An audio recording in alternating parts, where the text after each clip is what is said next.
Well, we're live again. It's been like 10 days. It has been a long time. I mean, we've been remiss in Viewers' Choice Month. Yeah, it's been interesting. Well, you know, you've been busy. We've been busy, but we'll have Super maybe we can busy. extend Viewers' Choice Month to March Yeah, yeah, we could do that. because there's good movies to watch.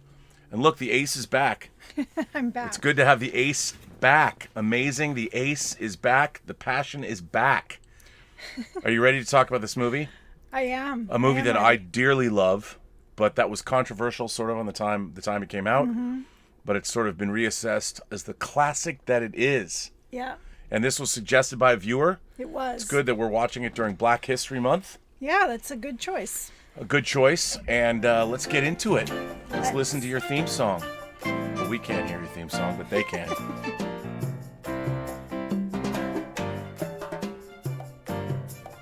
I love that. I love the fact that you wrote this little ditty in GarageBand. I did. It's an Well, greetings, imagination connoisseurs. Once again, it is I, your Duke of Dope Discourse, your master of fun and wonder, your viceroy of verisimilitude, and your sommelier of cinema, Robert Meyer Burnett. But you're not here to see me. It's been too long. You've missed her, you love her, you know her. Wait, who are you? I'm Elysabeth Gwendolyn Belle, the ace, the arbiter of cinematic excellence, and The Enchantress of Entertainment.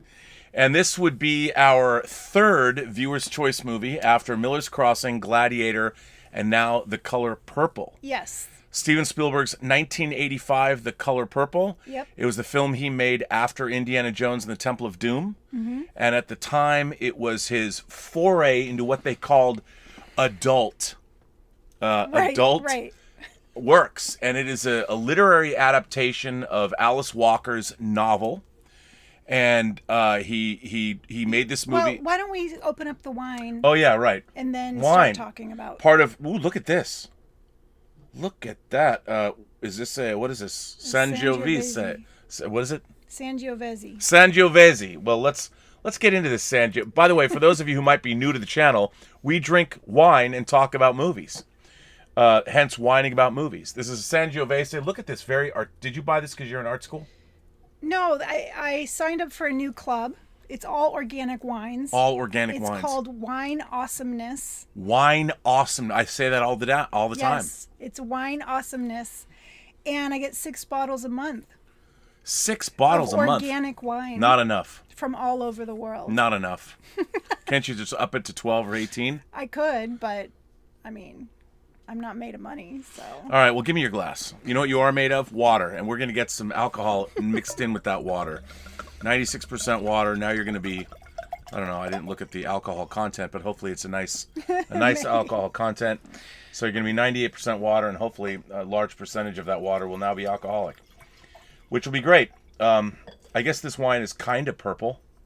Yes, it is. It's kind of purple. Look at that. Let's try this. Let me, ooh, it smells delightful.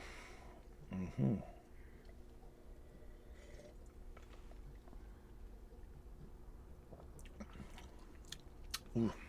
Ooh, It's very nice. that is some wine awesomeness. That is some wine awesomeness from Wine Awesome. Is Ooh, that I really like wineawesomeness.com? Yes, I believe so. Okay, well, there you go. Yeah, everyone, wineawesomeness.com. Organic wines. Organic Wines is set in 2019 Sangiovese or whatever it is. Mm-hmm. So this film was, when it came out, it was produced alongside the great Quincy Jones, the great music producer who wrote an incredible score for this movie. So Spielberg was not re-teaming with John Williams. Quincy Jones wrote a score that I love. It's beautiful. It's a great score. Now, when this film came out, a lot of people, a lot of critics, it did well financially, but a lot of critics, they criticized this movie because they saw it as it downplayed a lot of the more dark elements of Alice Walker's novel. Did you read the book? I did read the book, but I read the book after I saw the film. Okay. And the book is fantastic. Yeah, I want to read it now. It's an amazing story, but the criticism is not unfounded. You know, he was criticized as being overly sentimental in this, and then making it too beautiful, and downplaying the lesbian angle between Shug Avery and Celie. I mean, there are some violence. There's a lot of violence. Well, yeah. I mean, this film is. But I can see how it would be criticized that he downplayed that. But I think that this film, first of all, it's the story of Celie. It is. And Celie is when we meet her, she is giving birth to. Well, the first scene is she's in a field of purple flowers, cosmos flowers. Cosmos flowers. Yes. Which, by the way, were too pink when they filmed the movie. They had to spray a little purple on them. There are purple cosmos that are a little slightly more purple than that. But I guess they planted the pink ones. They were lavender. It said purple on the label. Yeah. I mean, they didn't seem overly pink to me. But they didn't seem super pink to me either. But anyway, they're in a field, two young girls playing in a field of purple flowers. And it's Celie and her younger sister Nettie. Nettie, pardon me. It's Nellie. And Nettie and Celie have a beautiful sisterly relationship, yes. and they're playing in the fields. Yeah. And they're dancing as the movie opens, and then it's revealed. Then she comes out of the field, and you see that one of them is very pregnant. One of them is very pregnant. Celie is very pregnant, and then we see she gives birth, and it turns out she's giving birth to her second child by her, whom we believe is her father. Now, I don't think this is necessarily overly sentimental. I mean, it's. Yeah, when she just matter-of-factly says, this is her second child from her dad, and she's 14, and that the first baby, he just took her away, and then the second baby, same thing, just took him away. When they're born, and Celie does not know where these children have wound up. Right. And then we sort of the movie was filmed in North Carolina. First of all, Alan Davio, who shot E.T., shot this movie. This film is fantastically beautiful. It's so beautiful to look at, despite all the hardships. I mean, this is really a movie about women and about sisterhood and about strength. Yes. And I would say, looking at it from our perspective today, the most toxic of toxic masculinity. Oh my God, these women were so abused by the men in their lives. So abused. And there wasn't a single, well, that's not true. There were a couple decent men in this film, but the rest were just horrifically abusive. Horrifically abusive, and I think it was Janet Maslin who said this movie was portraying all these women as like sex surrogates for their men. I mean, incest ran rampant in these families. I mean, there was a lot of poverty.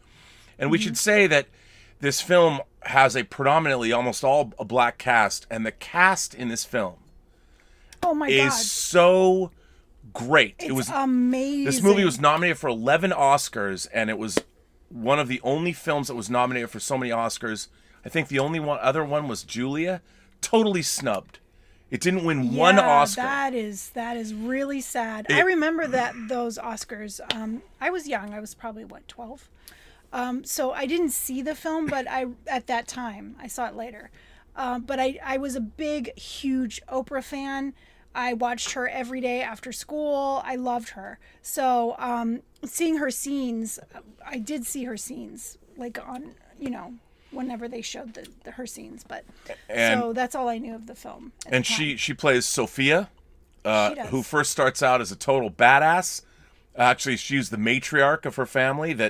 And she's the alpha. Complete opposite of Whoopi Goldberg's character. Like Whoopi Goldberg's Celie is very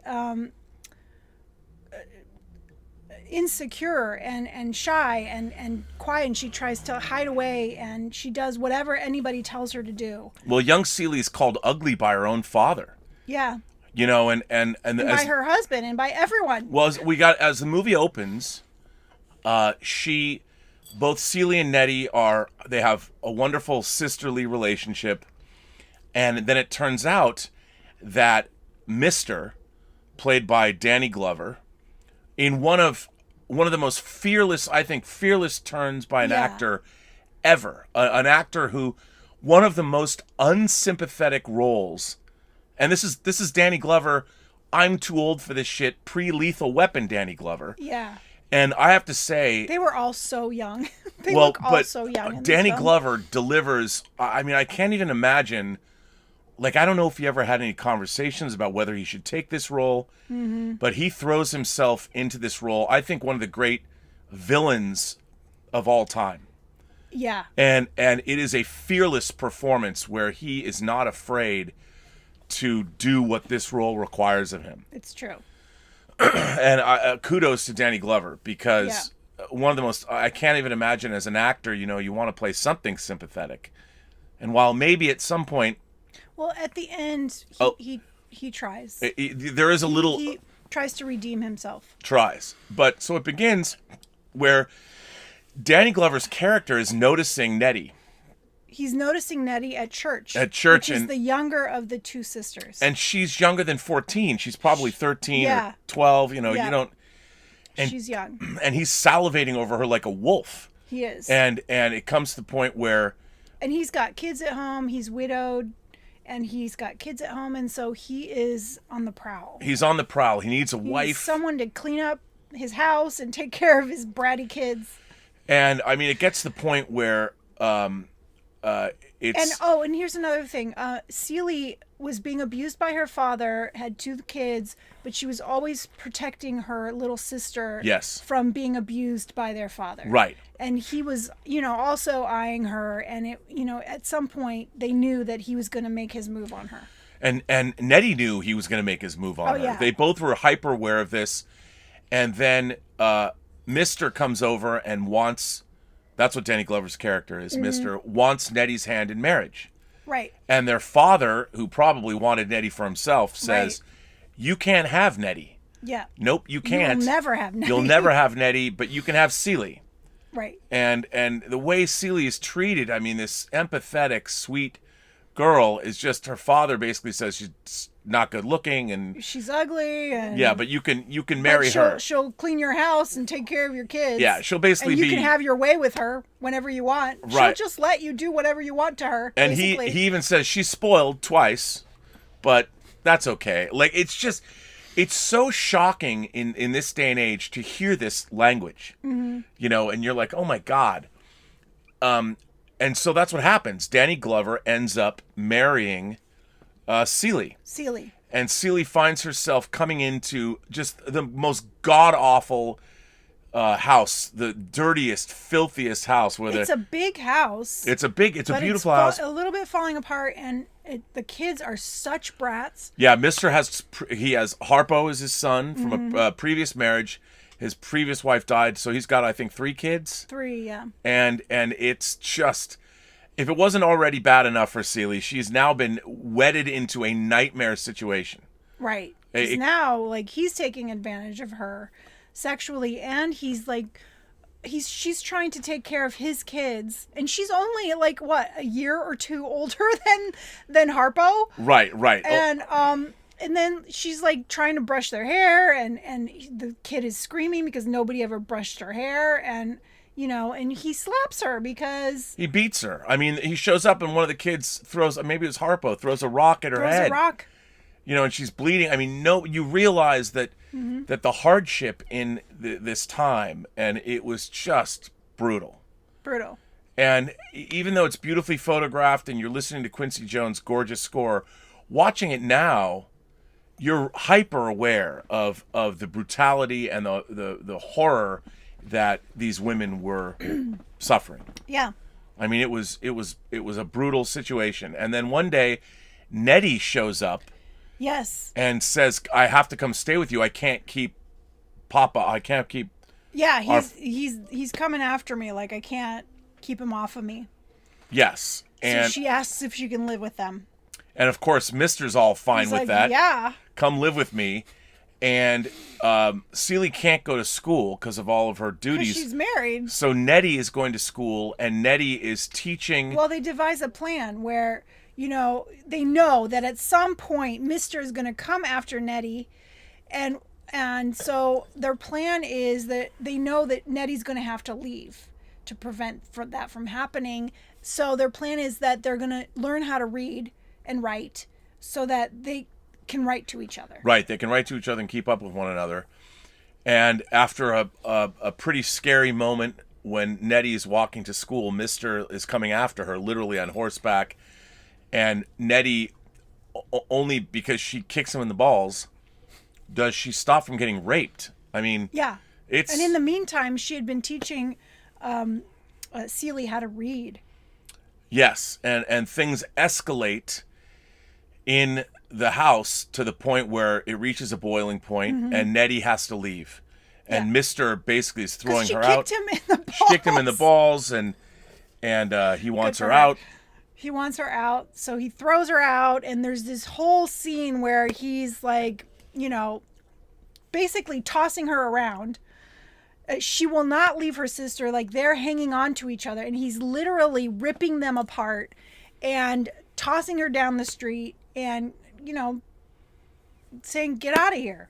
Yeah. And then she says this great line, or Celie says, right. And she says, nothing can keep me from it. Only death. Only death could keep me from it. And I will write to you. And it's a harrowing scene where the sisters are parted and Nettie runs off and Celie is brought into the house. And then there's a great moment in the film where Celie is reading as a young girl in silhouette, and it's they use that image on the poster for the film. And then it's a great transition where she sits down and she's silhouetted reading, and then the voice changes. Yeah, the shadow is on the wall. Shadows on the wall. It was a shot that Spielberg had, I guess, dreamed of or thought up. And then when the shadow moves and gets up, it's Whoopi Goldberg who walks back into frame. And years have passed by. And we should say that the movie starts in 1909. Right. And it transitions all the way up to almost 1940, I think. Well, at the end. Yeah, at the end. So it's a pretty big chunk of time. It is. It spans a long period of time. A long period of time. So we've now seen 7 years have passed since Nettie has been gone. That's right. The kids are growing up, and basically we see... But every day, Celie is asking to see if she got mail. Yeah, if she got mail. But he has threatened her, Mr. has threatened her, that if she touched the mailbox, that he would kill her. So she can't touch the mailbox, so she doesn't know. He's lying to her every single day, saying there's no mail. Well, we don't know that yet. Right. We don't know. But he tells her there's no mail. You just assume, like, he's lying. Yes. He says there's no mail. He certainly gets upset when the possibility exists that she might go into the mailbox or something. But what's interesting is that we see that Celie has totally sorted out the house. Yeah. You know, it's beautiful. She's cooking great meals. These kids are kind of sorted out. Of the kids. She's done the best she can do with this horrible situation, and she's put this house together. So you know that she's a strong, capable woman, even in the face of the horror that's been visited upon her. And then it kind of changes. We then meet Harpo is now grown up. Harpo's the Mr.'s son that she was taking care of, brings home Sophia, brings home Oprah Winfrey to meet Mr. and get Harpo wants to marry her. And then you see something has changed because she's a Spitfire. She doesn't put up with any grief. Well, she shows up fully pregnant.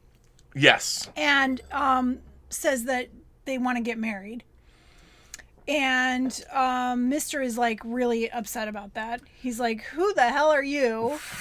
And he doesn't like how feisty she is. Oh, no. And she's like, well, when you're ready, you come and find me. I'm going home.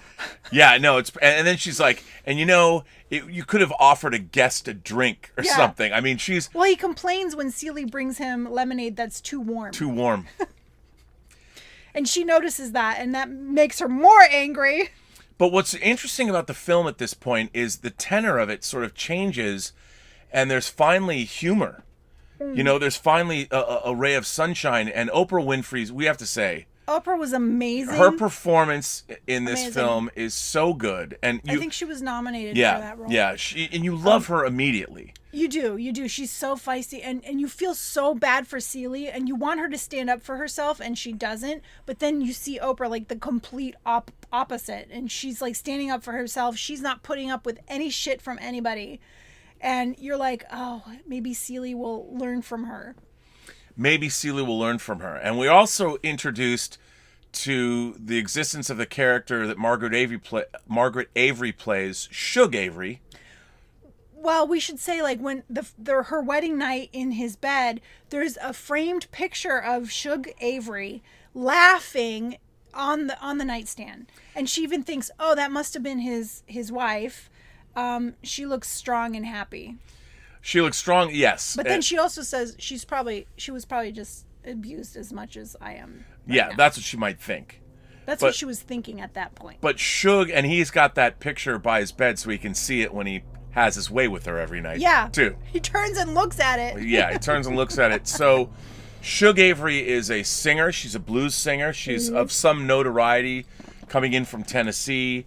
And they did have a prior relationship, Mr. and Shug Avery. So Shug Avery's like the love of his life that got away. And there's a history there. And then she's singing at a club or something. Well, no, so Harpo that Celie brought up, who's married to, who they do get married. Oprah Winfrey, Sophia, and Harpo get married, and Harpo builds a juke joint, like a club. Well, no, that's not until after they break up. Well, no. In the meantime, one time before that, there's a flyer that ends up on their front porch, and he's so excited because he's going to see her sing, and he's going to see her. He's going to hook up. Yes. Right? And she helps him get dressed, and she can already guess what he's thinking and handing him things. So he goes off and does that. And in the meantime, Harpo and Sophia are married. They have their baby. Actually, they have more babies. But Celie goes to see her and tells Harpo, because she's so strong, Sophia is so strong, Harpo's like, I don't know how to control her. And so Celie says, beat her. Right. And so he does. He beats her, and she fights back. So they both have black eyes. And there's a scene where he's talking to his dad, and he's like, he's making excuses as to how he got, I think he says a goat kicked him or something, or the donkey kicked him. Right. And then it's going back to Sophia, confronting Celie. Why did you tell Harpo I love him? Why did you tell him to beat me? It's one of my her line reading when she says, "I loves Harpo. God knows I do." I mean, and then but she's like, if you ever, if a man ever, this better not ever happen again. But it changes their relationship. It does change their relationship. And then they start beating each other back and forth.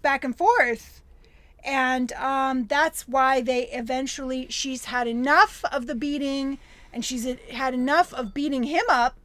So she's taken the kids. By now they have 3 kids, and she's out of there. That's right. Because she didn't want to put up with it. That is correct. And that's when he converts their cabin into a bar, a juke joint. Yeah, a juke joint. A juke joint where it's going to be a nightclub for the area.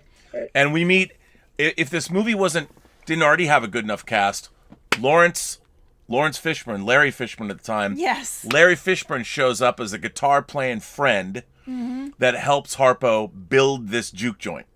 Yes. It's probably his idea. Yeah. It was probably Larry Fishburne's idea.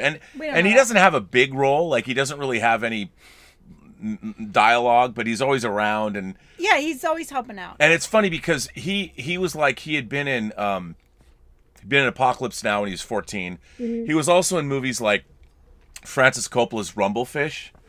And he was great. I love Larry Fishburne. Yeah, he was great. He now gets billed as Lawrence, but Morpheus himself, whenever he would show up in these movies, like from the late 70s to the early 80s, you knew that there was some cool. Leading up to. And he had this he just looked cool. He's such a cool guy. He looked like this jazz musician. He was. Yeah. And there's not a shot in this movie that he's in where he doesn't look like a badass.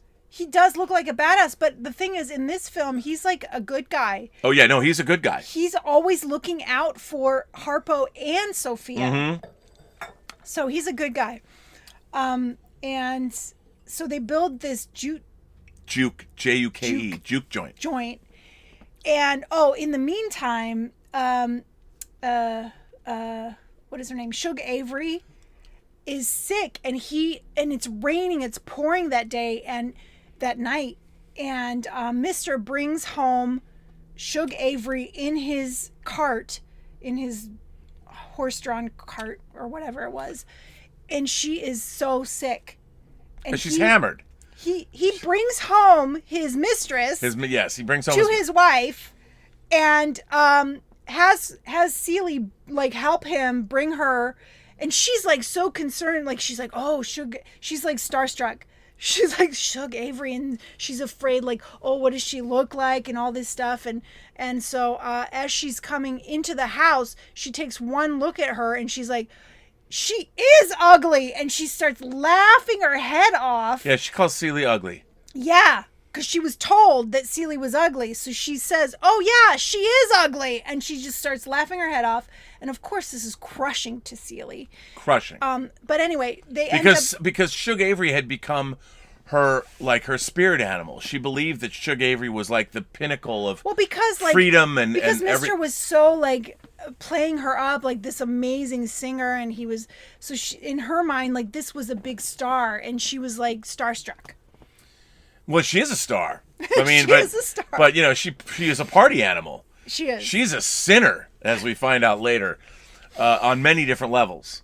Yeah. And so they put her in the spare room, and basically, you know, Mr. tries to take care of her, but he like fucks up her dinner and everything. Yeah, I mean, he brings a burnt food. And Celie the whole time is like, you know, watching him do this, and she's like thinking, oh my god, she's like, it's so funny. But she ends up like taking care of her, and then Shug kind of falls in love with her. Yeah, they develop this very sweet relationship because Shug Avery she understands the hardship that Celie has gone through, because she sees what a pure heart Celie is, and also how Celie is very capable.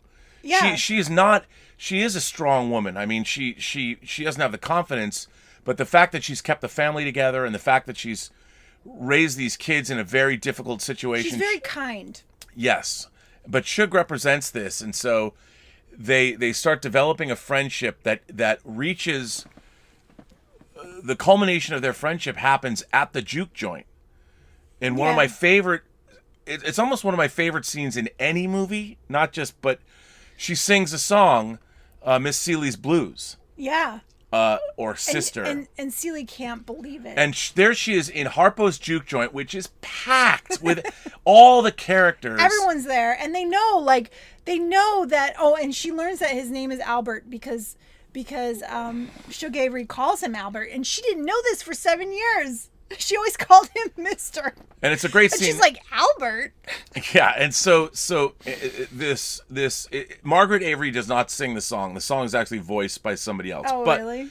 But Margaret Avery, I have to tell you, I love Margaret Avery. She's beautiful. And I love her because she was in a science fiction film, one of my favorite science fiction films of all time. It's not many people know it, but you can see it on YouTube.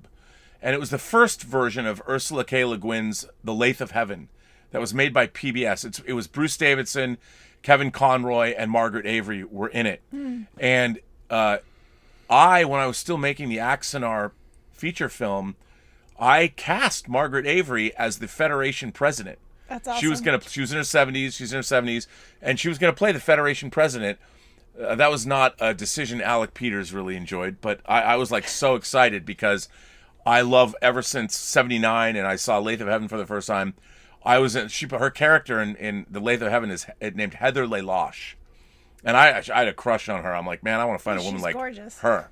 But I mean, it's such a star turn. The performance of Shug is so great, but she sings this song to Celie. She does. And the song is all about how she totally empathizes with who Miss Celie is, but she sees Celie for who she truly is. It's so great. Again, Quincy Jones, all hats off. And Quincy Jones is one of the great geniuses. Quincy Jones and Herbie Hancock, in terms of film music and jazz musicians, and also Quincy Jones, one of the great pop obviously Michael Jackson's producer. I mean, Quincy Jones's score and the Yeah. music he wrote. There's a gospel song later in the film it's just. I remember I got the CD for this. The soundtrack was a 2 CD soundtrack, and I want to say that this came out. I don't know the release date. It came out in '85. I don't know if I was still in high school. I think it came out after I was in high school, but I had the 2 CD set in my car, and I played the soundtrack incessantly for months. Like, I listened to this soundtrack over and over and over. And the music is so wonderful. Oh, it's really good. I think it's one of the great film scores of all time. Mm-hmm. I really do, and it's unbelievable. Mm-hmm. And so, then something bad happens.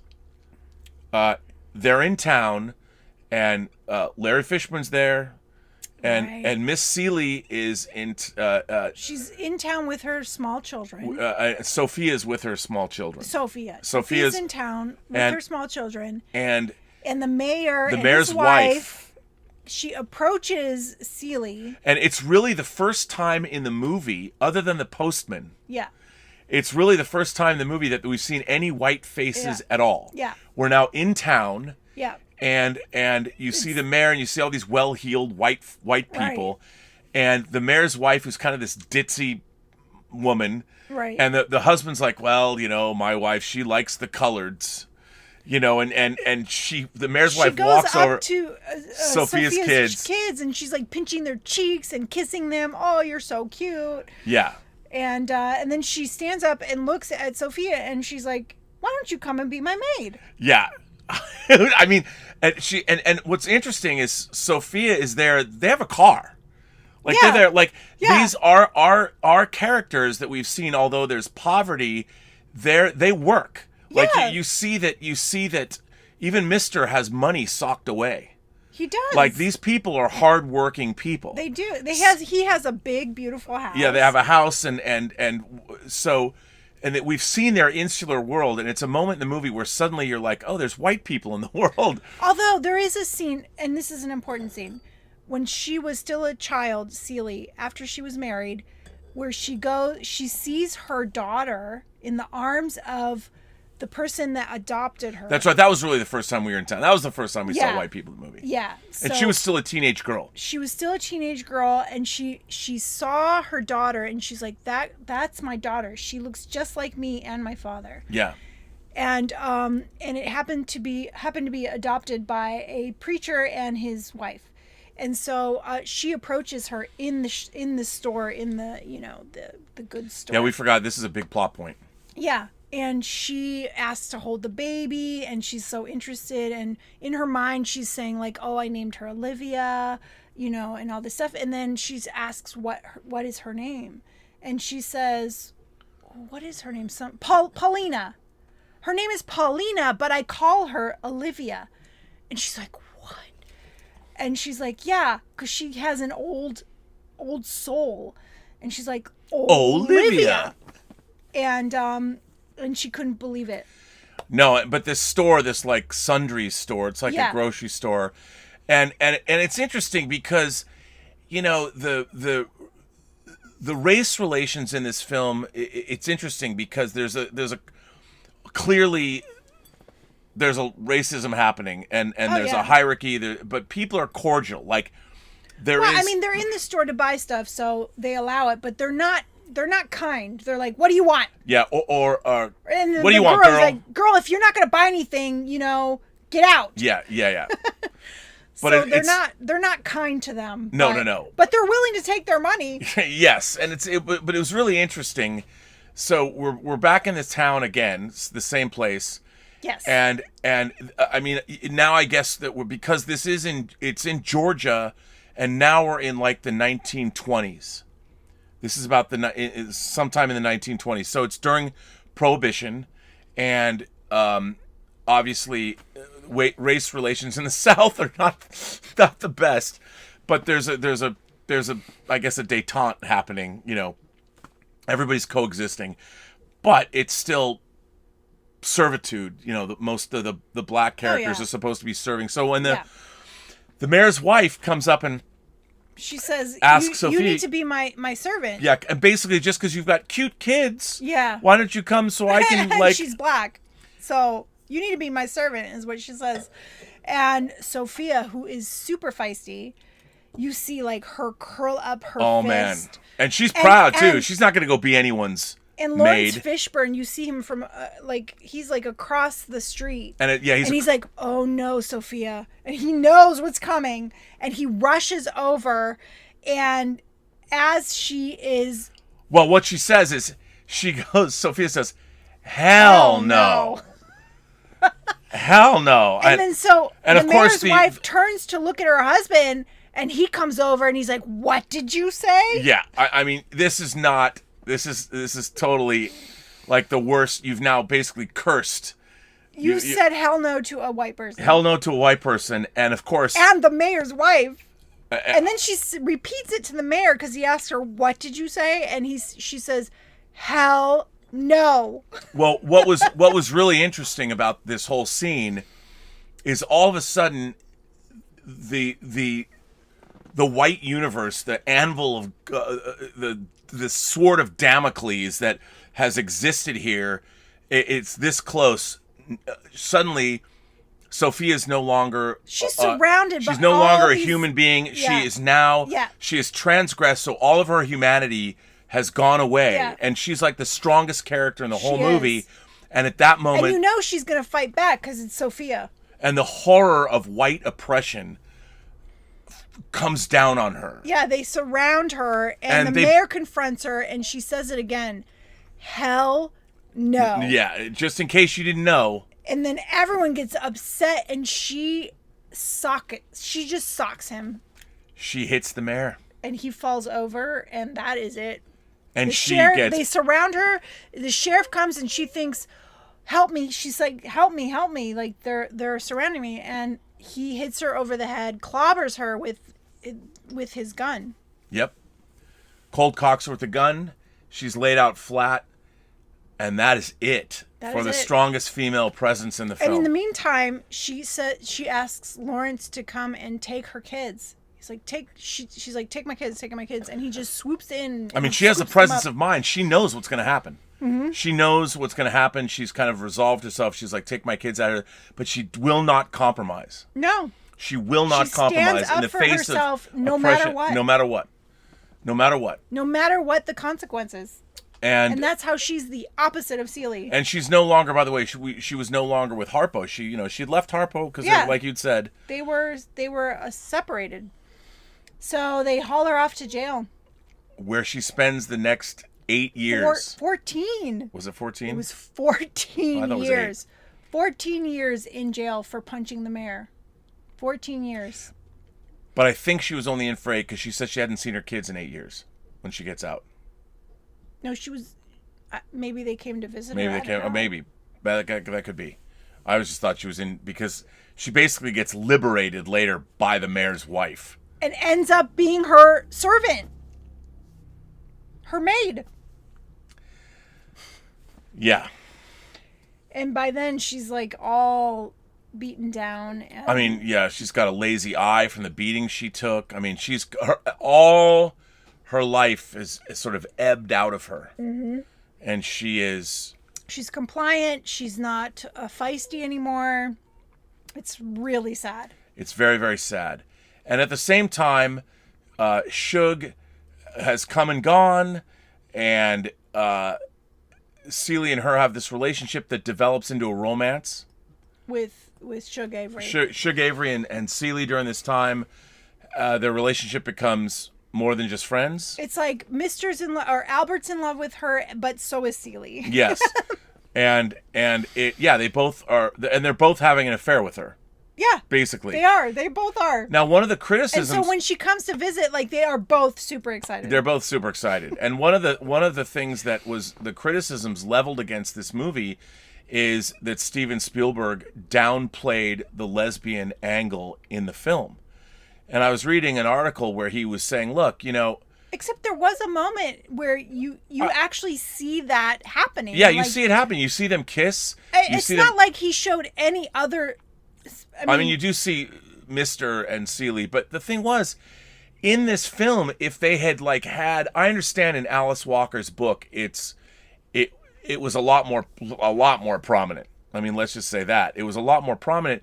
But in the kind of film this is, and with Steven Spielberg making it, if they had had some, blue is the warmest color.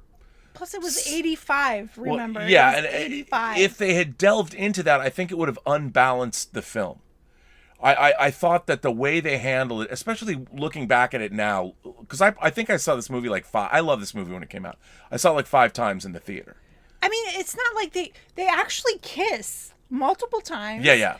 And they start touching each other. So I think he dealt with it pretty well. I mean, yeah, I just don't think it would have served the film if suddenly, you're watching 2 girls scissoring or eating at the Y, you know what I'm saying? But even when he shows other sex scenes, it's really not explicit either. No, and again, the horrible brutality of the sex that these women were enduring, it would have made the film, I don't know how, and Spielberg's even said, I don't know how I would have been able to balance that. I mean, that was like the travesty, is the way the men were taking advantage of these women. And so that should have been prominent, which it was. Yeah, and something else to be said, nowadays, if this were a movie to be made now, there would be a horrible outcry and a backlash that Steven Spielberg was even making this movie. They would have said, who is a white Jewish director to make this film? And at the time, I mean, coming off of Indiana Jones and the Temple of Doom, for Spielberg to make this movie was a monstrous risk. And with this cast, and a lot of the crew was also black, so it was a real celebration. And Alice Walker was a consultant on the film. Yeah. So you had a confluence of some amazing black talent. Yeah. Working on this film, and I think it's really a milestone. Like I mean, I don't know. I'm looking at it as a white Jewish guy like Spielberg, watching this movie, and I just think that, if you leaned into those lesbian scenes, I thought the way they did it was beautiful. I thought it was believable, and I thought it really conveyed what was going on. I mean, it was tastefully done. I thought so too. I mean, there was no sex scenes between Shug Avery and Danny Glover. No, even none. Though they don't even show any kind of intimacy between them. No. And, I wouldn't have minded Except that you see that he's excited to see her. That is it. Right. That is the extent of their relationship. Right. But they do. I mean, there's a scene where Shug Avery says, I love sleeping with Albert. Right. I mean, he does it for me. And she's like... But she says that to Celie. She says it to Celie. And Celie doesn't even... The concept, what's really interesting about that scene is the concept of sexual pleasure is completely elusive. To Celie, sex is like this horrible thing where she has to check out. And then I wind up with a baby. Yeah. Like, it's... And Shug is trying to tell her, no, sex is really fun and great and it feels great. And so that's when they develop that relationship, is when they're talking about sex with Albert. Yeah, but Celie is shown by Shug that there is pleasure to be had here. Right. And these are very... To have Spielberg making this film at the time he made it in his career, I mean, he's coming off of hit after hit after hit after hit. I mean, he went from producing Poltergeist and E.T., directing E.T. the summer of '82, leading up to Temple of Doom. I mean, he was one of the... He had one misstep in 1941. He was one of the... And he starts huge. producing... He was huge. He was huge back then. He had produced Back to the Future that year. Mm-hmm. I mean, he was at the zenith of his career. He didn't have to do this. But the fact that he took this particular film on was... I mean, nowadays, it never would have happened. Like, people would have screamed bloody murder about taking a revered literary classic by a feminist black writer and writing and him directing it would have been like, you can't do that. But yeah, I think though what really prevails in this film is love. It's full of this abuse. Yet what is the main crux of this film is the love between the sisters, the love between Celie and Shug. Like, love is what prevails in this film. No, and familial love. And what's really interesting is even though the romantic travails of these characters lead them apart from one another, they're still all together. They are. Like when Saturday night rolls around. End, Albert realizes. Well, we haven't gone there yet. We haven't got to the end yet. Right. So. We were talking about love. We were talking. Let's hear it for love. Let's give it up for love. So then, like you said, 14 years. Maybe I say 8 years. But there was a moment where Celie comes across Oprah Winfrey of Sophia. Celie comes across Sophia in the same store that they've been going to. This. Oh yes. Yeah. This is right when she gets out of prison, and now she is the mayor's wife's servant. She's the mayor's wife's servant, and she's been let out of jail. And she gives her this huge list, and she can't see because one of her eyes is like messed up from being, hit over the head with a gun. And and Celie sees her in the store, and she sees that she can't read the list, and so she takes the list and she makes sure that she gets everything on the list to help Sophia. Yeah. Because she sees how like messed up she is. It's true. And then for Christmas of that year, the mayor's wife takes Sophia to... Well, she has Sophia teach her how to drive. And she drives like a crazy lady. But anyway, she decides like, oh, now that I can drive, Sophia, you can have Christmas Day off to spend with your kids. Oh, it's been so long since you've seen your kids. How long has it been? 8 years. Yeah, 8 years. And she's like, you can have the day off. I'll drive myself home. So she drives her to her house, drops her off, and Sophia goes in and she's greeted by the whole family's there. All the characters. Everyone's there, and they're so happy to see her, and she's reintroduced to her kids. Who are now... Kids don't even know her. Yeah, they're adults now. It's so sad. It's very sad.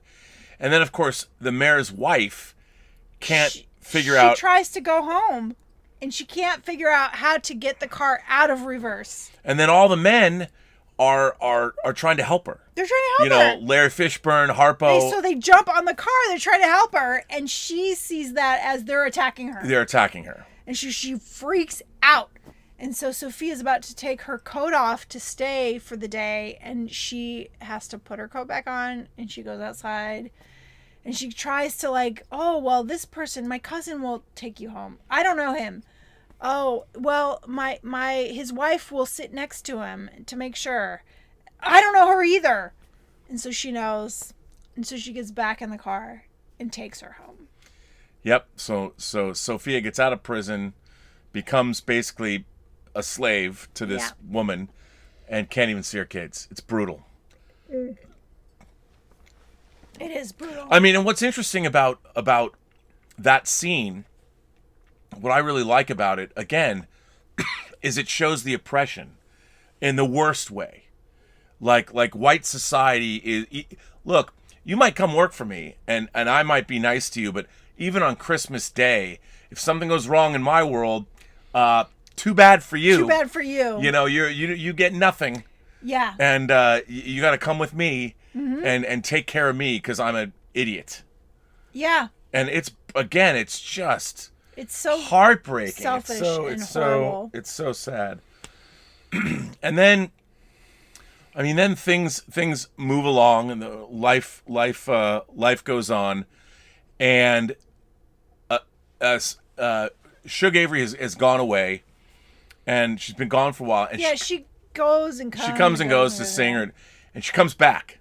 She does. She comes back in a beautiful car. With a very... Well, they're super excited. They hear her coming up the road. They're both really excited. Mr. and Celie are both excited to see Shug. And she comes up with a very well-heeled man in a beautiful car. Yes. And Shug Avery has... They both get out. They can't believe she's with someone. She brought somebody. Because she always stays with them. Mm-hmm. And so... And she figures just a friend. They figure maybe he's just a friend. Nope. Shug Avery got married. Yeah, she steps out of the car. The guy steps out of the car. She's like, meet my husband. And they're both like... And it's a great scene. It is. Because they both, for the very first time, they're on the same... She nudges Albert, and she's like, we have gold. Yeah. We have She colds. doesn't They're want both them to crying. They're like, oh my God. And what's really interesting is this guy that Suge is married, he's like the greatest dude. He is fantastic. He's the only decent male in this Well, him and movie. Larry Fishburne. Right. Him and Larry Fishburne. There's only a couple, and it's those two. This guy is a decent guy. Oh, plus there is another guy. He's not a big role, but like when Sophia is with a boyfriend and she shows up at the... Oh, yeah. And he's like, "Oh, I just take her wherever she wants." Yeah, to Sophia's go. husband. Yeah, I take it. He was I don't know a if he good was guy her too. husband because I don't even. Oh yeah, think boyfriend. boyfriend, whatever. I Anyway, just take her where she wants to go. So there are 3 decent guys in this. Yeah, movie. three. Yes, there are 3 decent guys in this The movie. rest are horrible. Oh, horrible. This movie pretty much is an indictment of all men, except for a few. If you're rich, because Sophia's boyfriend also seemed like well-healed. He seemed. These guys were all like, "I got it going on. I'm here to have a good time. It's all good."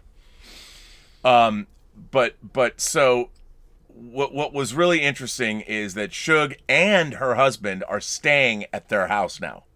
Right. And then Suge's husband and Mister become friends. Yeah. Albert and the husband, they become really good friends. They get drunk. They're painting eggs with the kids, and they just like go off together. They go to the juke joint. They get joint. Hammered and go to the juke joint to party. You just see them walking off in the sunset, and then in the meantime, innocently, Suge goes to the mailbox. Well, the mail comes because she's waiting for something. She's waiting for paperwork that she needs. There you go. And she's like, she just like innocently goes to the mailbox, opens it up, and sees a letter for Celie. A letter for Celie. She goes inside. From Nettie. And she grabs Celie and she's like, "You gotta come with me." And she shows her the letter. And then they tear the house apart. Because there's like, if Nettie has written this letter, they're reading the letter, and clearly Nettie even says... In the moment where they're reading the letter, they read it together. And Celie reads that her sister is not dead. And how Nettie has been writing for years, that she's in Africa, that she's with Celie's children. Because the preacher's wife, both of Celie's children are with Nettie in Africa because of the preacher thing that... And she's been raising these kids. She's raised Celie's kids. Her niece and nephew. Adam and Olivia. Adam and Olivia in Africa. And, she's not dead. And the realization of that, and that she's been writing for years, and she even knows, like, I know that you're not getting these letters, but I'm writing them anyway. And it's a great, when they were shooting this, Alan Davio, who shot this, he also shot E.T. He explains in the documentary how during this scene, Spielberg said, "Look, man, if there's a problem with the light, or don't stop shooting. Whatever these 2 women are going to do, whatever Margaret Avery and whatever Whoopi Goldberg, I don't want it interrupted." Yeah. And so he's like pushing in the camera, and the emotion that these 2 women are evoking, the acting that is going on in this film it's just, that scene in particular, the empathy that you're seeing, and the realization of I'm getting chills thinking about. It was beautiful. I'm getting chills thinking about how this scene and the way it's shot, and a lot of people could say, "Wow, it's."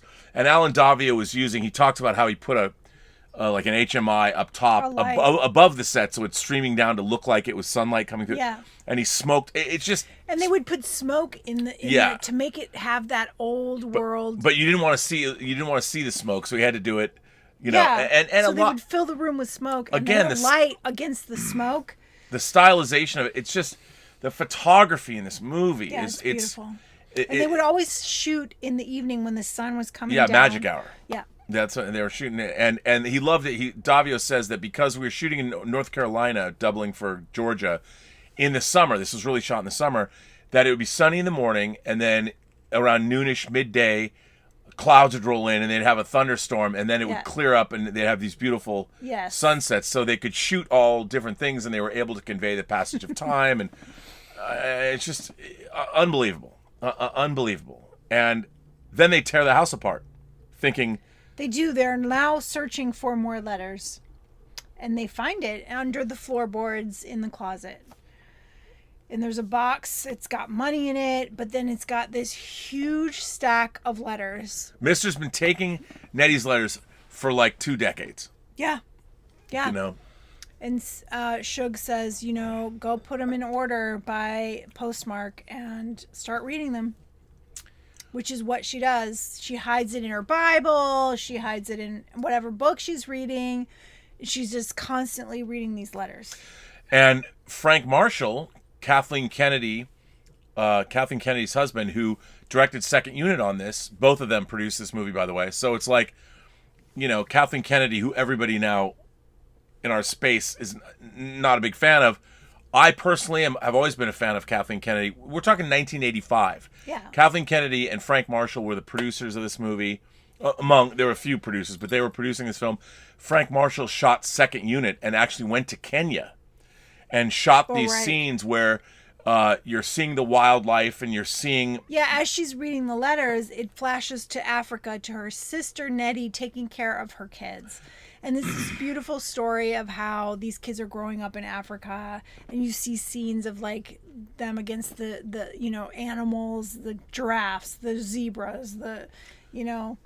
And everything that went on. And, you know, again, it was a depiction of Africa as a magical place, you know, not as a place of strife or not as a place, but it was about Nettie's letters. Or this is the beauty. This is our home. This is our heritage. And it's such a celebration of the magic of Africa, as opposed.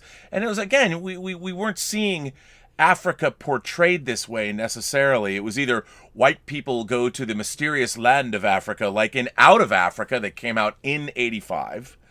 You know, where white people go to find something.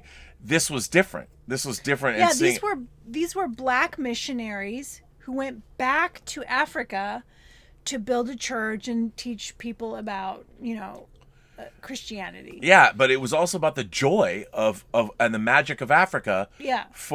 And which was great. It was great. It was an interesting story of how Olivia befriends an African girl. And how she teaches her to read because, you know, Olivia's going to school, but African girls couldn't go to school. Nope. But she was teaching her friend, Olivia, which was exactly what Nettie did, went to school and would teach her sister Celie how to read. Yes, and it was amazing, which leads to one of the great, again, another great scene in this movie that I'll never... It's one of my favorite scenes in any movie, and that's the dinner scene. Right. Now Celie has read all of her letters. Shug knows that the letters have been written. And the great Adolf Caesar, who plays Mister's father.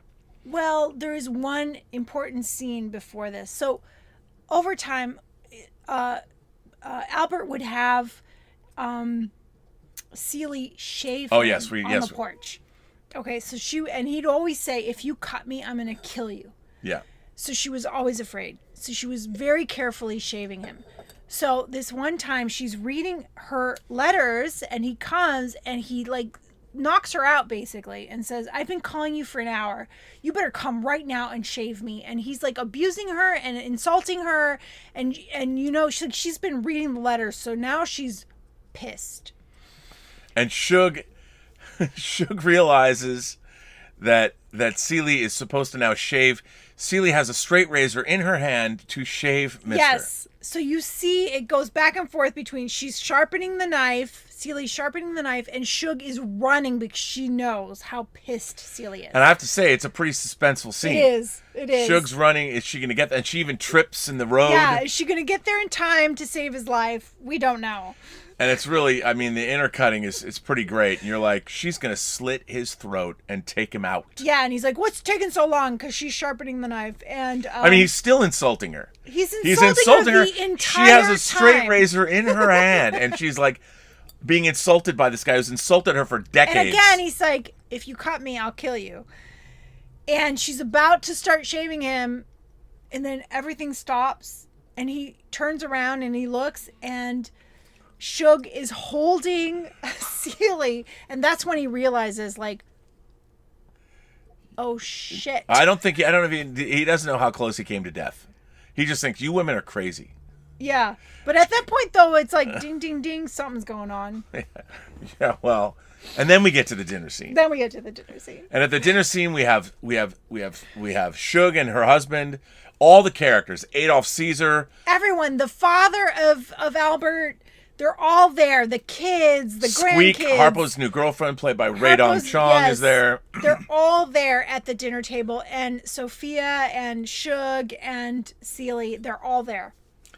They're all having dinner, and even Sophia's now having, and Sophia's still like She's completely beaten and demoralized. Yes. And this dinner scene is so good. It's so good. It's so good, good. because eventually because eventually Shug says, well, before that. Wait, when does Sophia come alive? Is it after? Oh no, Shug?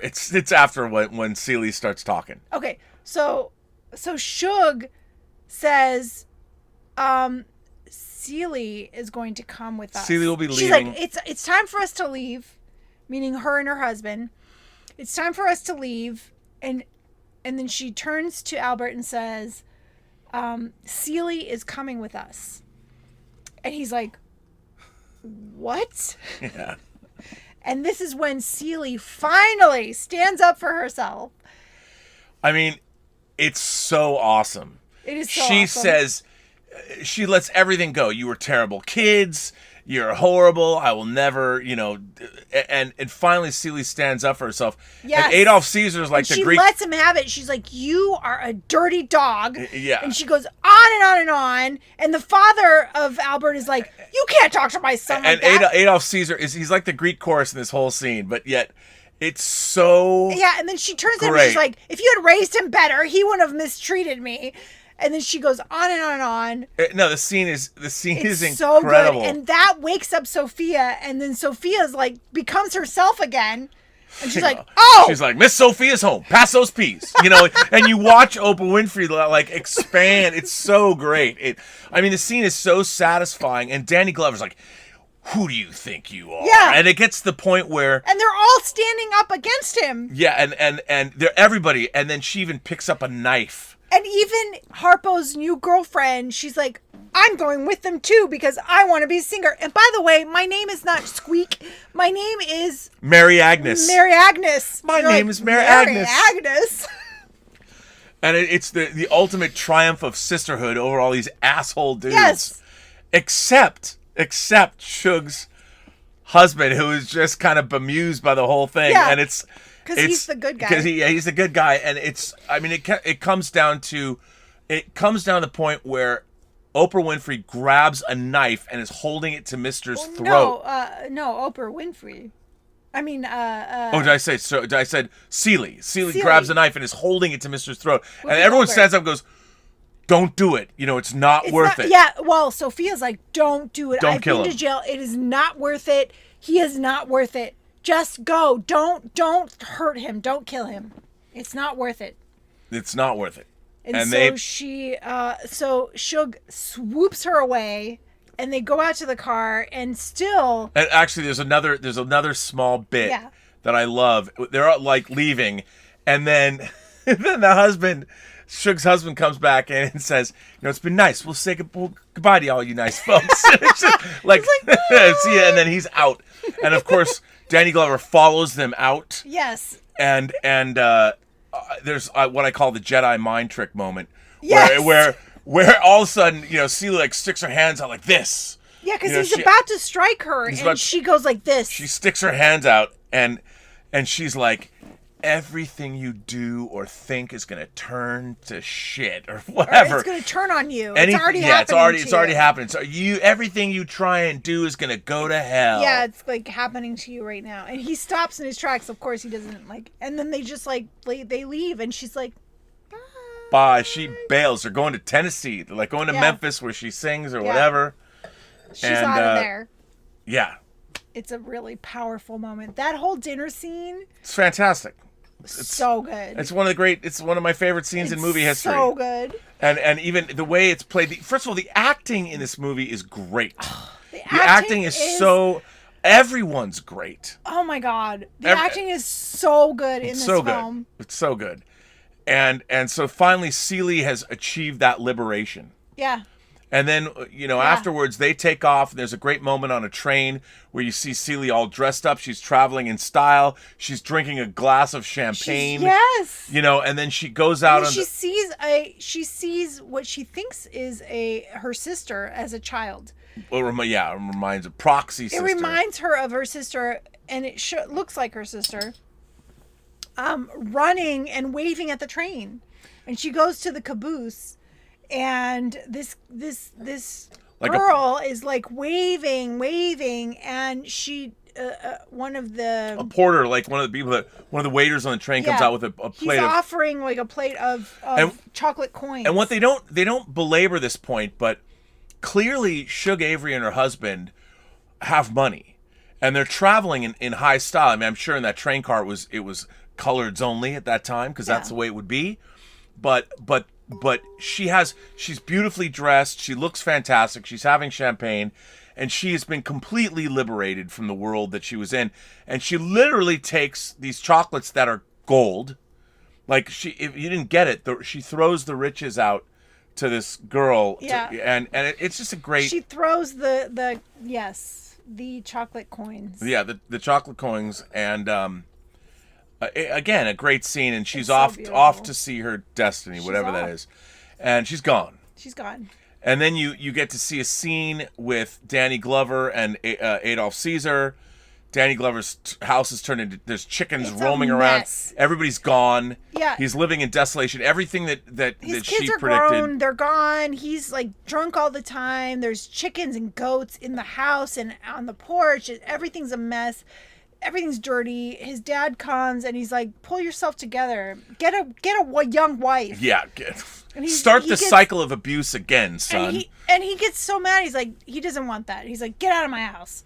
He doesn't want a wife. Yeah, when his dad's he's scared of women now. It's like, I don't want to go through. I don't even think that. I think that over the years he really grew to care about Celie.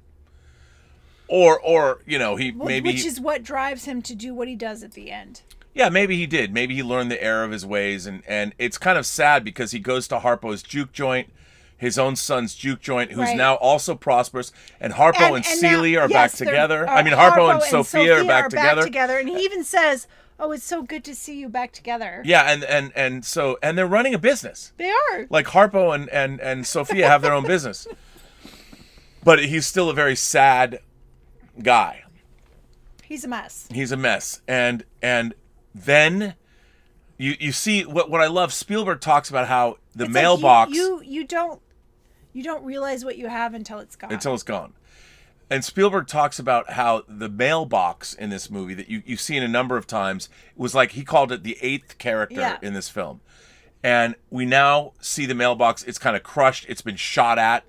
It's got bullet holes in it.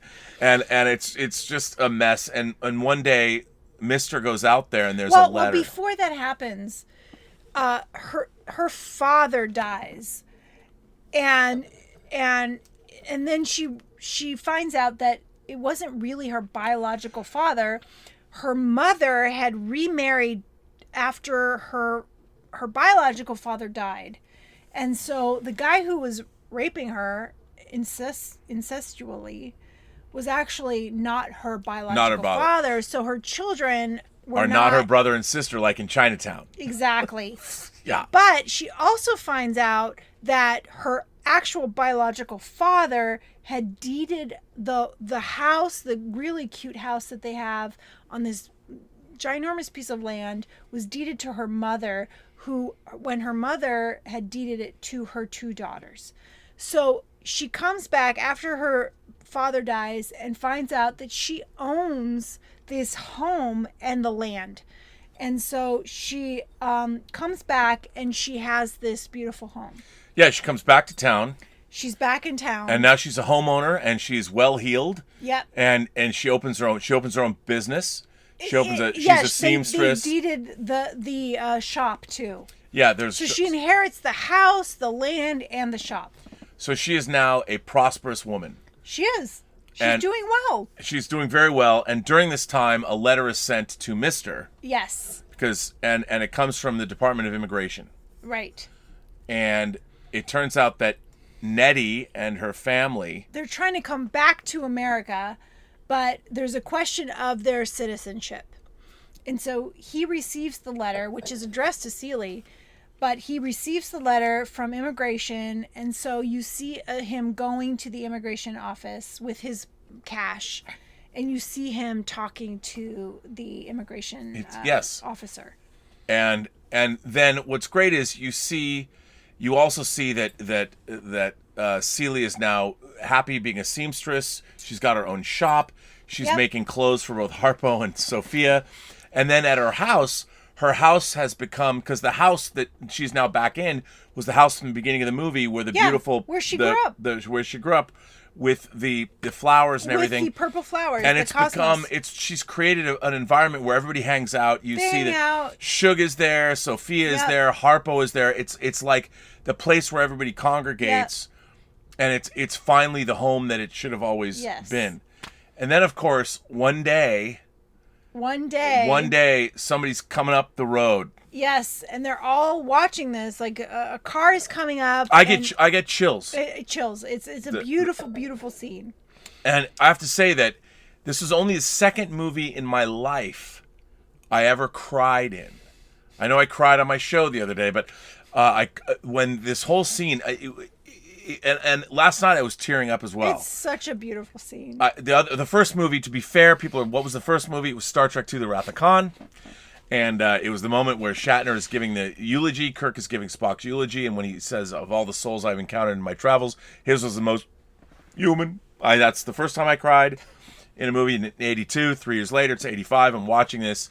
And they're like, is anybody... And Celie says, well, maybe it's somebody that lost their way. Somebody that needs directions or something. Yeah. And has no idea because Mr. hasn't said anything to anybody about this. Right.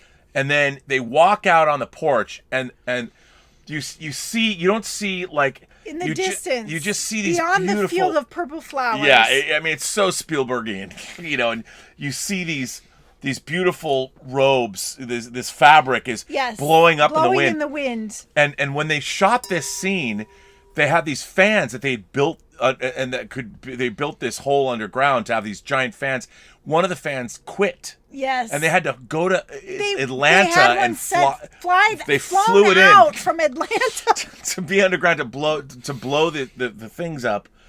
And of course, Celie and it's a great. I mean, I know it's so Spielbergian, but there's this great. It's so beautiful. There's a beautiful panning shot that's following Celie across, and you see all the characters. You see Shug, and then the last person you see is Sophia as Celie is walking to see what's up, and it's a panning shot. And it's awesome. Yeah, and the robes are billowing. And she's seeing in the distance the robes are billowing, and then there's a crane shot. The camera cranes up, and you see Celie running. Celie's walking towards, and then you see somebody else with the robes walking towards, and then they realize who they are. And it's and she's like, Nettie, Celie. I'm thinking about it now. I'm gonna cry. They start running towards each other.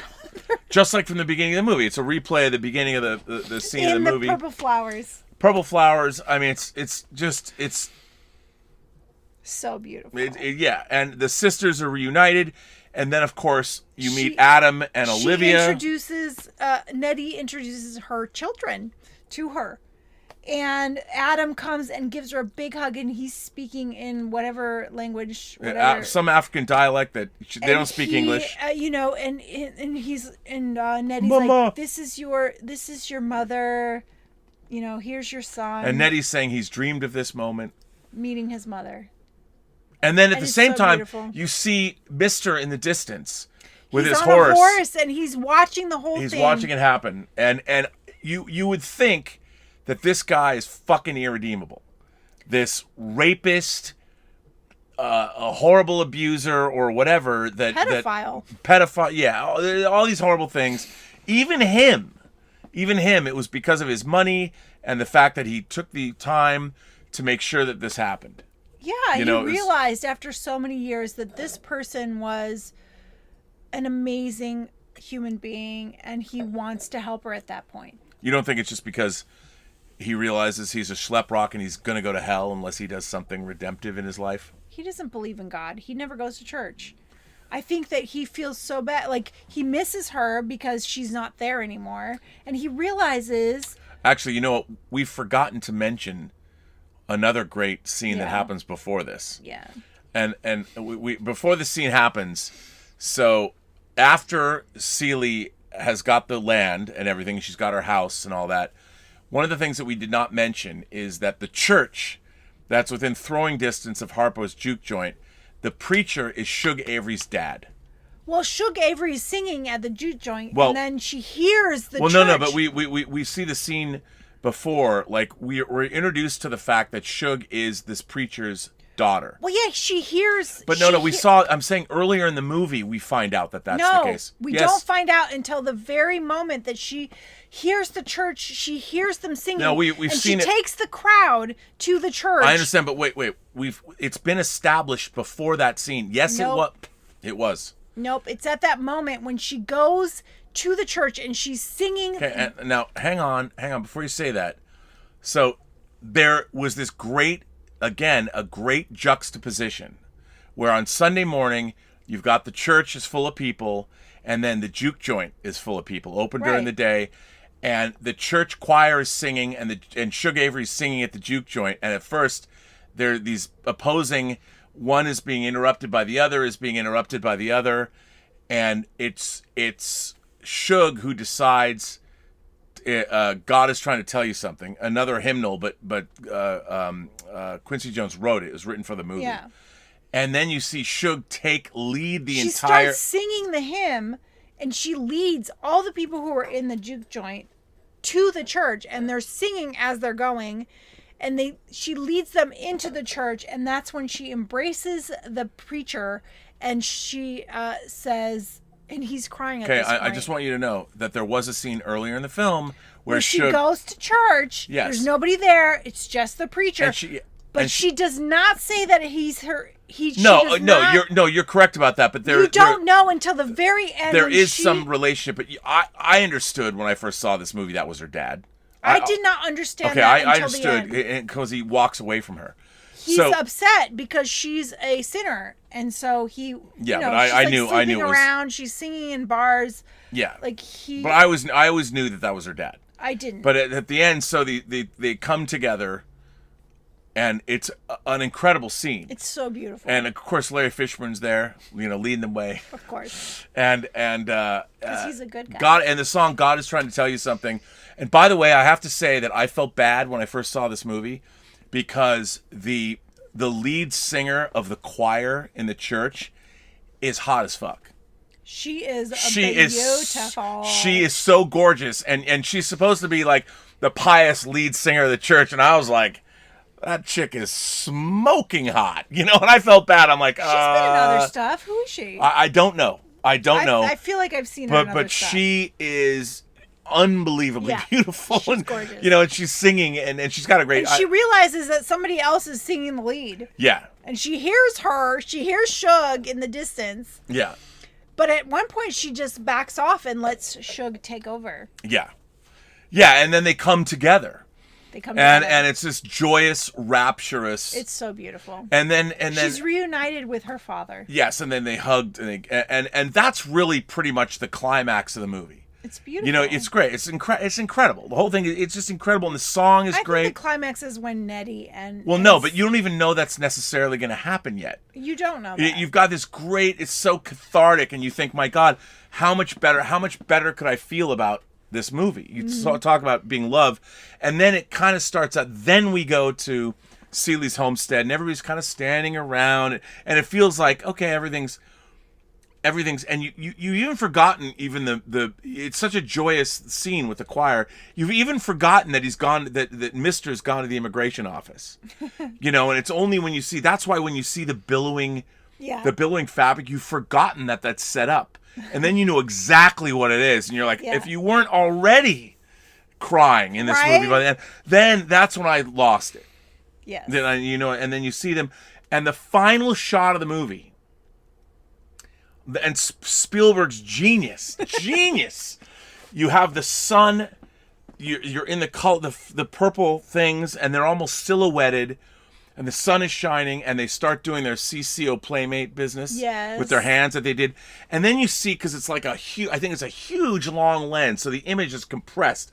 And you see the sisters are reunited, and then you see Mr. in the foreground walk by with his horse. Yes. And so you know that he wanted to come and make sure. He wanted to see that moment when she's reunited with her sister and her children. And then the credits roll. It's so beautiful. I love this movie. And it's lost. It just gets better. And what's interesting about it is it doesn't feel, because it's a period piece, it doesn't feel dated at all. It does not feel 37 years old. Yeah, it's 36. 36. It doesn't, I mean, no. You could watch this today and be like, you would never even know that it was made that long ago. No, I mean, it's just because I've seen Whoopi Goldberg on The View so much. I know that she's, and now she was just Mother Abigail in The Next Stand. Generation. I mean, you look at her and she's obviously 36 years younger, Whoopi Goldberg. It's her screen debut. Super young. She's super young, but other than that, but because it's a period piece, this movie could have been made yesterday. Yeah. You would have, it's just as relevant today as it was in 85. Yeah, it's fantastic. It's so good. So good. Anyway, so we really loved The Color Purple. I've always loved this movie, and it was fun. I'm glad a viewer suggested it. Yes. And we have a few letters to get to. And the first of these letters comes from Omar94. Could you believe Omar94 wrote a letter about this movie? Hi, Rob and Elizabeth. I just wanted to give some interesting facts about The Color Purple. This film was a turning point and a departure for Steven Spielberg, as he had become famous for blockbusters during the summer season like Jaws, Raiders of the Lost Ark, E.T., and Temple of Doom. And it was the Color Purple which helped him go on to make more dramatic films like Empire of the Sun, Schindler's List, and Saving Private Ryan. Also, this is the first of a few of Spielberg movies where John Williams did not do the score, as Quincy Jones made the music for the film. On a side note, one common thing you always hear from those who watch the film is how, despite Whoopi Goldberg won the Oscar for Ghost and was very good in that movie, she really should have won for The Color Purple. Yeah, yes. She really should have. And so should Oprah Winfrey. Yes. Those are just some facts I found interesting and wanted others to know about. Thanks, and live long and prosper. Well, thank you for that, Omar. Always a pleasure to hear from you, sir, as you know. This next letter comes from Undead Sick. Dear Rob and Elizabeth, I would like to start by saying that I absolutely love your channel. You're possibly my favorite YouTube channel, and the reason for that is because I love how multi-layered and nuanced, I think I read this before, but I'm going to read it again. Multi-layered and nuanced, because we can't hear this enough, your criticism as well as your discussions always are. It makes your channel much more real and personal in contrast to a lot of other YouTubers out there who do nothing more than create toxic fandom or basically announce themselves as the devil's advocate of the movie industry. It makes me appreciate your channel and your voice of movies, TV shows, etc. even more. One of my favorite things about your channel is without a doubt whining about movies. Aww. I own most of the movies myself, physical media rules, and I've really enjoyed your discussions with Elizabeth about all of them. That said, personally, I feel there's one thing still missing. Yeah, you haven't discussed, I did read this before, a lot of Italian movies yet. I myself love the Italian cinema, and I would feel really honored if you would watch more pieces of art from that demographic. Because in my opinion, Italian cinema has some amazing pieces of art, which I'm sure you agree with. I took it upon myself to pick some titles from my own collection for me to recommend to you. So here goes. Cannibal Holocaust, The Beyond, City of the Living Dead, Zombie 2, Zombie Flesh Eaters, Suspiria, and The New York Ripper. These are all fine examples of Italian cinema. He didn't write that. I'm writing. I've said that. These are in my mind some of the top-notch Italian cinema, and I hope one day you will honor me with a discussion with Elizabeth on these movies. Man, I'd love to show Elizabeth New York Ripper and try and explain that one to her. I close off this letter wishing you both well and hope you both stay safe and healthy. Keep up the amazing work you do on your channel, and I look forward to your future content. Greetings from the country far, far away, Holland. Undead Sick. Well, thank you, Undead Sick. There's many. We've done some Italian movies, like I said before, but the movies that you want are those are a little rough. A little rough. So, but I'm not against them. Now let's go over to seeing what you guys are throwing in. Who is in the chat here? We shall see. Let's go over to the chat as I'm got to come in closer. Let's see. Anonymous sends in a tip and said, "I love this movie when this came out. It's what made me become a fan of Whoopi as an actress anyhow. Every inch of every frame was beautiful. Mm-hmm. I did not read the book, but I think that's all we could stomach then. This was the first videotape I bought."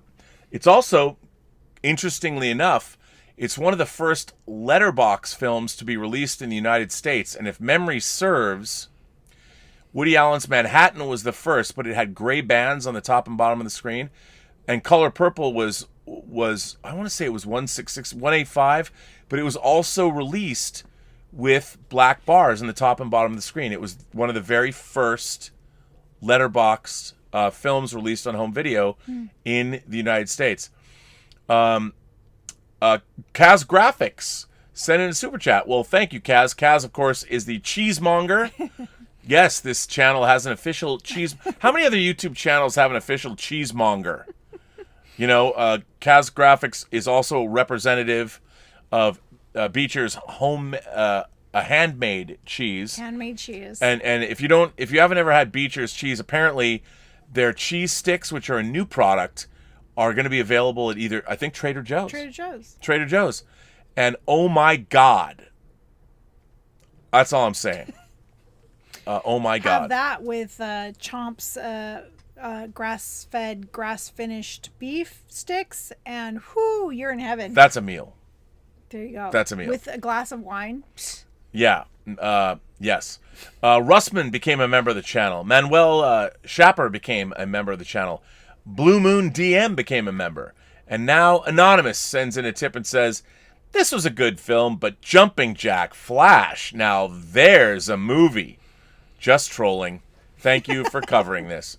Well, I mean, I love this film, you know, and I think, you know, it's interesting nowadays to think that maybe this movie, the outcry would have been, I don't know. I mean, making this film, I look at this movie now and I think it absolutely stands the test of time. And again, it feels, the craft is, this movie is timeless. I don't think it's ever going to age. Yeah, it's not going to age. It's not going to age. Yeah. You could totally watch this whenever. Yeah, you absolutely could. Yeah. Well, this was a long show. Yeah, it really was. It's been a long show, but I think I'm glad this was viewer's choice. I think it was good. Our next movie, our next viewer's choice film is All That Jazz. All That Jazz. One of my, again, All That Jazz, probably in my top 10 of movies of all time. Mm-hmm. All That Jazz, which I'm very excited about. Yeah. So we will be watching that. We will. Next, which we'll do tomorrow. We'll do tomorrow. Tomorrow, another viewer's choice movie. We apologize for shirking our responsibilities. Yes, for viewer's choice. I had a lot of classes. Yeah. I have subsequently dropped one of my classes because I had too many. You had too many. And so now we can get back into doing the show. We can do the show, 3 times a week again. Mm-hmm. Because, we were shirking our responsibilities, but... Yes. So we will, maybe we can get 3 more movies into Viewer's Choice. Maybe we'll push it into March as well. We'll see how it goes. We'll see how it goes.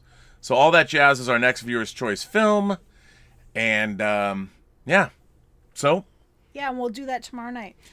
Yes. Monday night. We'll do it on Monday night. So tomorrow night we will be back for Whining About Movies for sure. All That Jazz. Now, I have to ask you, Elizabeth, we come down to our bottoms-up scale.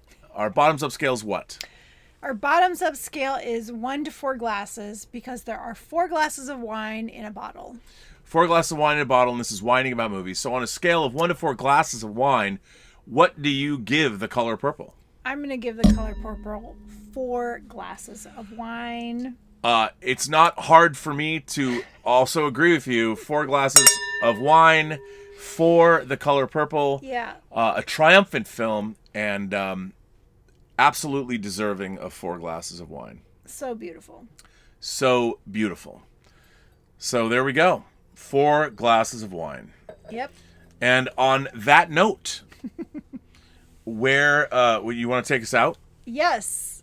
So everyone you meet has a story to tell that you have yet to hear, and all you have to do is All you have to do is listen. And you know who I listen to? My moderating staff. I want to thank my moderating staff for being here.